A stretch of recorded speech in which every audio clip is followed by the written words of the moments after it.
मोदी ने चंदा लेकर उद्योगपतियों को धंधा दिया और जांच एजेंसियों ने डराया, बीजेपी ने चंदा पाया। कुछ लोग यहाँ पर कहेंगे कि ये चंदा धंधा का मॉडल चल रहा है, चलते रहने दो, हमारे को इससे क्या प्रॉब्लम हो। ये भ्रष्टाचार की नहीं, आपकी जिंदगी के साथ सौदे की कहानी है। वो सौदा जो नरेंद्र मोदी ने चंदे के बदले में किया। 8 कंपनियां दवा टेस्ट में फेल, वो फार्मा कंपनियां जिन्होंने खरीदे करोड़ों के इलेक्टोरल बॉन्ड। और 1 लाख दे दो, बस उसके बाद देखो मेरा रूप।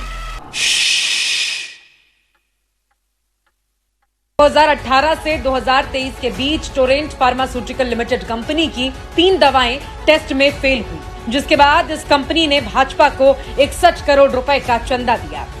देश की जानी मानी कंपनी सिप्ला लिमिटेड की दवाइयां 7 बार ड्रग टेस्ट में फेल हुई, जिसके बाद कंपनी ने बीजेपी को 37 करोड़ के बॉन्ड दिए। इसके बाद सन फार्मा लेबोरेटरीज लिमिटेड के ड्रग सैंपल 6 बार फेल हुए। कंपनी ने इसके बाद 31.5 करोड़ रुपए के बॉन्ड खरीदे और वो सभी बीजेपी के पक्ष में गए।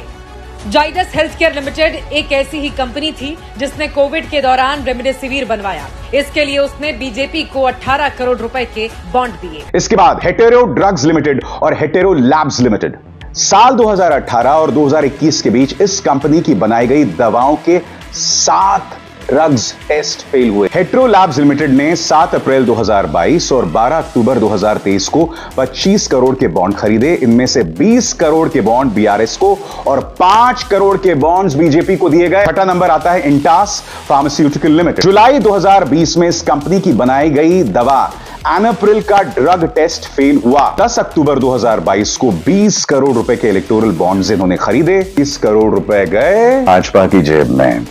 आईपीसीए लेबोरेटरीज लिमिटेड द्वारा बनाई गई दवा लारियागो टैबलेट 2018 में ड्रग टेस्ट में फेल हुई। इसके बाद कंपनी ने 10 करोड़ रुपए के बॉन्ड बीजेपी को दिए।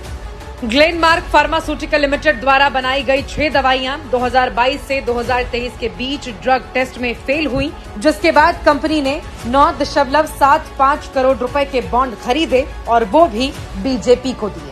आप देख सकते हो कि एक पॉलिटिकल पार्टी के लिए आपकी जिंदगी की कोई चिंता नहीं है, इन्हें बस अपने चंदे की पड़ी है। चंदा देने वाली कंपनियों में से अधिकतर वे ही कंपनियां क्यों हैं जिन पर ईडी के छापे पड़े और वे अचानक से चुनावी चंदा देने क्यों लग गए। और यशोदा अस्पताल पर भी पहले छापेमारी हुई, फिर इन्होंने इलेक्टोरल बॉन्ड के माध्यम से चंदा दिया।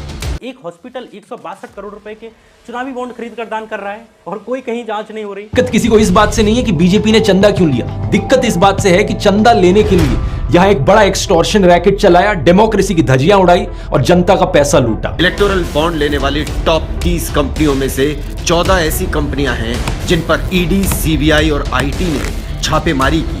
ये इलेक्टोरल बॉन्ड स्कैम कोई एक घोटाला नहीं है, बल्कि एक घोटालों का भंडार है। इतना बड़ा चोर बाजार खोलकर बैठे हुए हैं आप। भक्त जनों, ये सच नहीं है, ये सच नहीं है, ये सच नहीं है, ये सच नहीं है। आप कुछ भी बोलो, ये नहीं सुनने वाला। मगर क्यों? क्योंकि आपको धर्म का धतूरा चटा दिया गया है। मोदी है तो मुमकिन है। ऐसा कुछ नहीं कहूंगा, मैं कहूंगा आपसे खतरनाक इस देश के लिए कोई हो नहीं सकता। हाँ ठीक है, तो ये तो मोदी जी की यही खासियत है।